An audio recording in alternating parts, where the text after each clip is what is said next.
નમસ્કાર દોસ્તો, આજે આપણે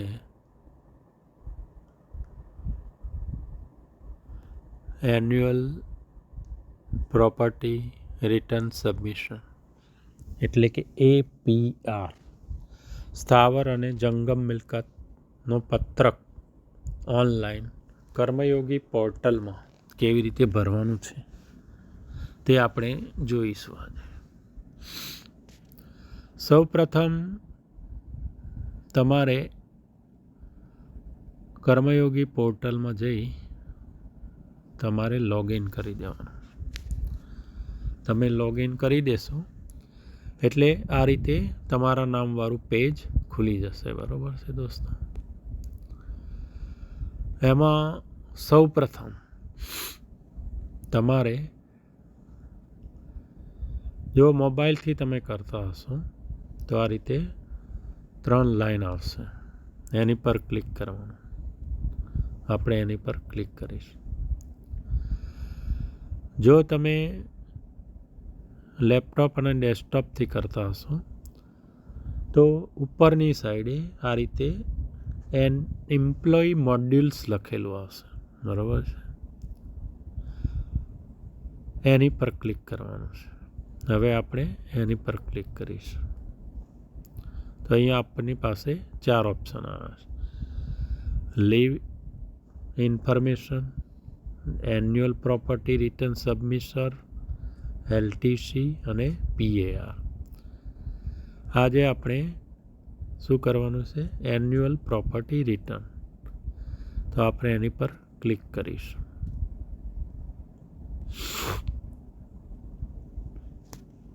હવે દોસ્તો, એક અગત્યની વાત,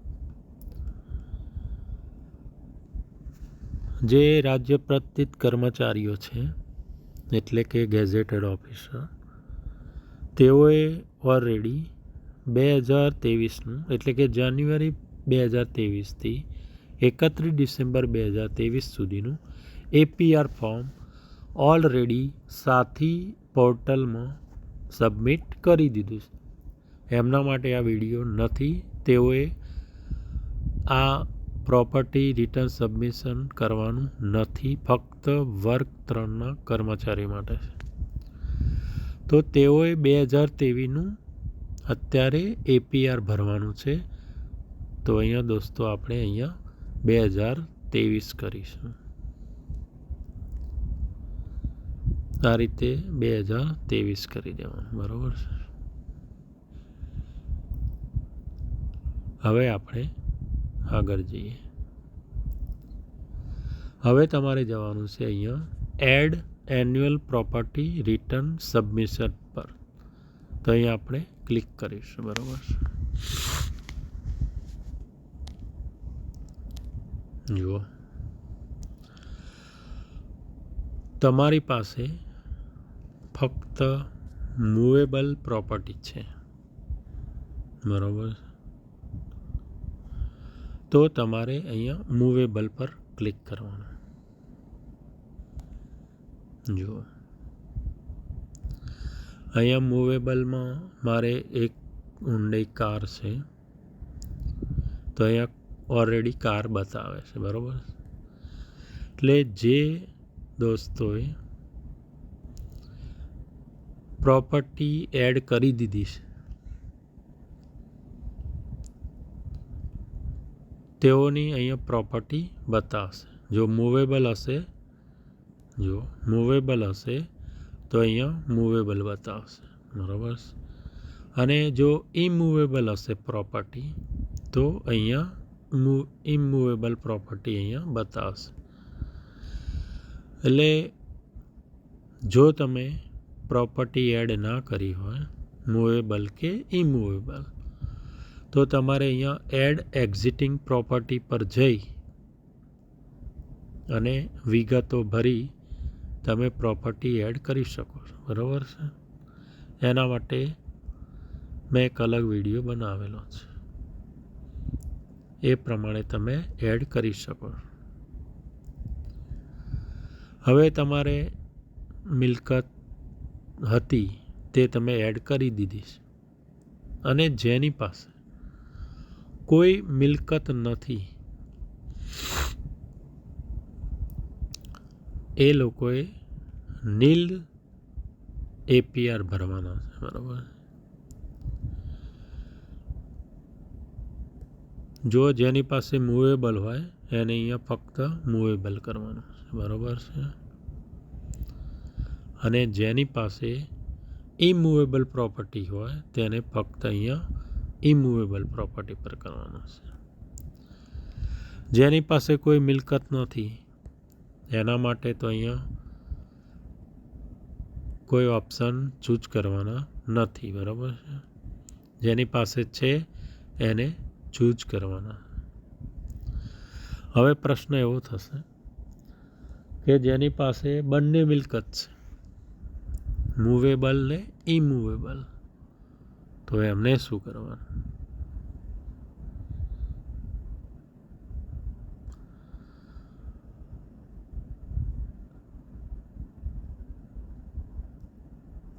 મારા મત મુજબ તેઓએ જો આ રીતે બે ઓપ્શન બતાવે અહીંયા મૂવેબલ ને ઇમૂવેબલ,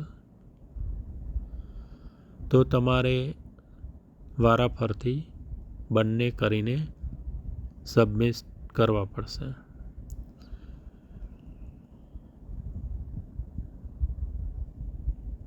અને જો અહીંયા બંનેમાંથી ઓપ્શન કંઈ ના બતાવે તો તમારે સીધા સબમિટ કરી દેવાના છે, બંને નથી કરવાના.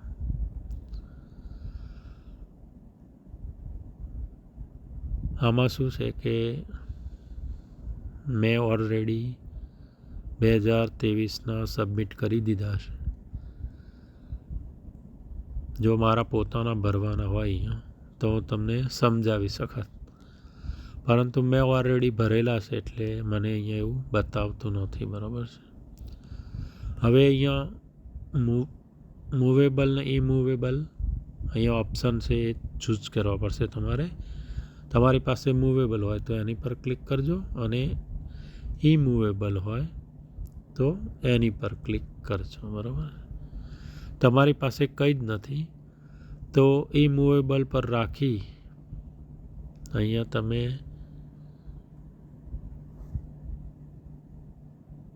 આગળ જશો તો અહીંયા એક ઓપ્શન આપેલું છે ટોટલ એન્યુઅલ ઇન્કમ. તો અહીંયા તમારે શું કરવાનું છે? સને 2023ની આવક, એટલે કે તમે જાન્યુઆરી 2023થી 31 ડિસેમ્બર 2023 સુધીમાં જે પણ તમારો પગાર, એટલે ગ્રોસ ટોટલ તમારી જે થઈ હોય એને તમે કાઉન્ટ કરી દેજો. જાન્યુઆરીમાં મળ્યા હોય થી ડિસેમ્બરમાં મળ્યા હોય ત્યાં સુધીનું એન્યુઅલ ઇન્કમ અહીંયા તમારે એડ કરવાની, એટલે પગાર ગણતરી કરી દેવાની. અને બીજી કોઈ તમારે આવક થઈ હોય, શેર બજારની થઈ હોય કે બેંકના વ્યાજની થઈ હોય કે ખેતીની આવક થઈ હોય તો એ બધી એડ કરી અહીંયા તમારે અહીંયા લખી દેવાની. ધારો કે મારી 5,05,000 આવક થઈ છે તો હું આ રીતે લખી દઈશ, બરાબર છે. તમે આ રીતે લખી દેશો એટલે અહીંયા નીચે તમારી આવક બતાવશે, જુઓ 5,05,000, બરાબર છે. 5,05,000 મારી આવક અહીંયા મેં લખી તો અહીંયા નીચે બતાવશે, બરાબર. હવે તમારે શું કરવાનું છે? અહીંયા કોમેન્ટ્સ લખેલી છે. જો તમે અહીંયા કંઈ પણ લખશો નહીં તો તમારું APR સબમિટ થશે નહીં, બરાબર છે. કારણ કે અહીંયા જો લાલ કલરથી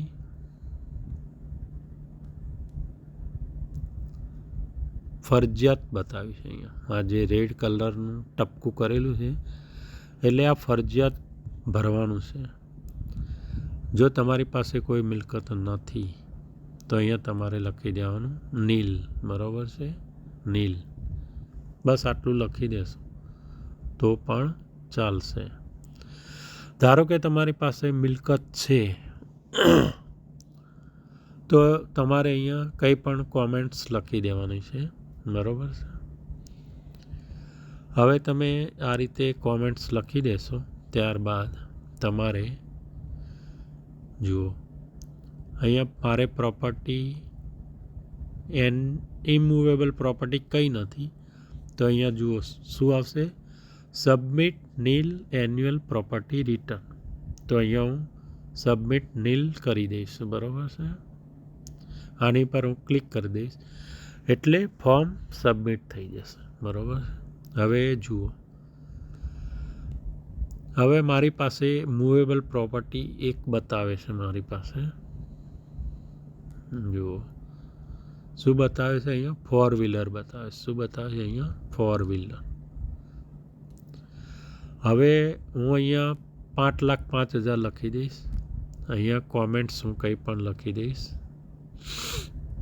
અહીંયા કોમેન્ટ્સ કંઈ પણ લખી દઈશ.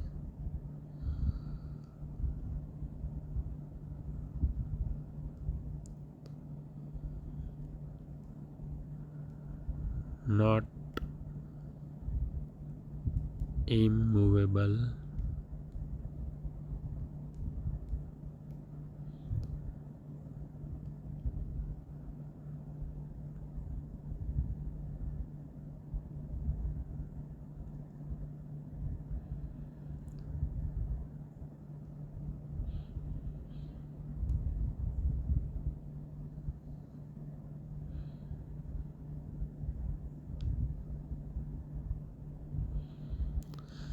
અહીંયા કંઈ પણ લખવું પડશે. શું લખવું એ મને કંઈ, અહીંયા ફક્ત તમે કંઈક લખી દો. અહીંયા મારે 2 વ્હીલર છે ને, તો અહીંયા લખી દઉં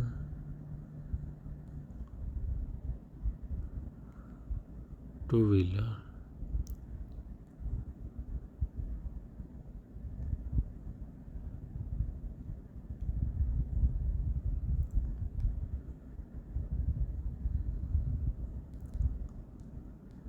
કંઈ પણ તમે અહીંયા કોમેન્ટ્સ લખી દો.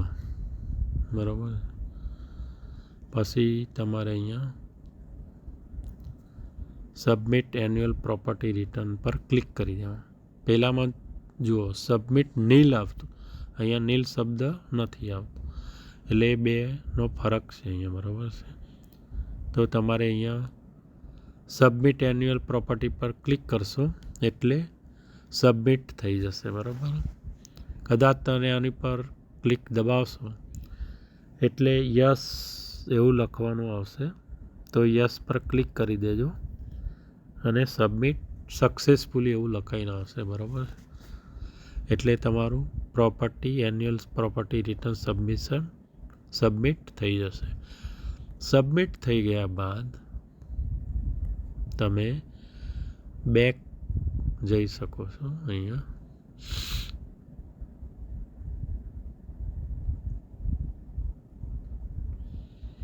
બેક જઈ તમે અહીંયા જુઓ 2024 લખ્યું છે, એની જગ્યાએ 2023 કરી દેજો તમે. બરાબર. અને તમે જે પણ મિલકત ભરી હોય, જુઓ મૂવેબલ ભરી હોય તો મૂવેબલ, ઇમૂવેબલ ભરી હોય તો ઇમૂવેબલ. બરાબર છે. અહીંયા જે તમે APR ભર્યા હોય મૂવેબલના તો મૂવેબલના, ઇમૂવેબલના તો ઇમૂવેબલ, એ અહીંયા કરી દેજો. બરાબર છે. અને પછી તમે અહીંયા ડાઉનલોડ APR સ્ટેટમેન્ટ, તમે જે APR હાલ સબમિટ કર્યા એને તમે અહીંયાથી ડાઉનલોડ પણ કરી શકશો. તો એની પર ક્લિક કરશો એટલે ઓલરેડી તમારા મોબાઈલમાં એક ડાઉનલોડ થઈ જશે. તો તમે એ ભરાઈ ગયા છે એવું તમને ખાતરી થઈ જશે અને તમે ડાઉનલોડ કરી અને પ્રિન્ટ કાઢીને તમે રાખી શકો છો. બરાબર છે દોસ્તો. તેમ છતાં કંઈ પ્રોબ્લેમ થાય તો મને કહેજો. બરાબર છે. થેન્ક યુ દોસ્તો, વિડીયો તમે મારો જોયો. ઓકે, બાય બાય, આવજો.